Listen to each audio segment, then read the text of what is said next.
আসসালামু আলাইকুম। মিমস মম কিচেন থেকে সবাইকে স্বাগতম।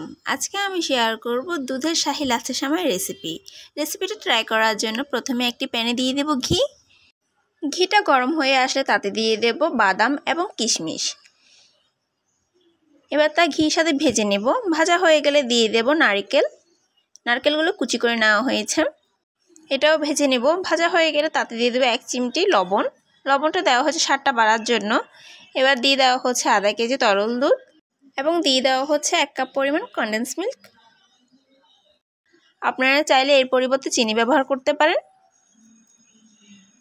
এবার তা একসাথে মিক্স করে নেব এবং একটি বলক আসা পর্যন্ত অপেক্ষা করব। চুলাটা মৃদু আঁচে রেখে একটি বলকের জন্য অপেক্ষা করব। দেখুন বলক চলে এসেছে। এবার চুলাটা বন্ধ করে দেব।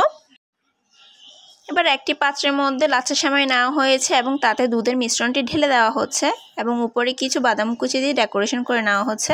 বেশ, তৈরি হয়ে গেল দুধের শাহী লাচ্ছা সেমাই। কেমন হয়েছে জানাবেন। ধন্যবাদ।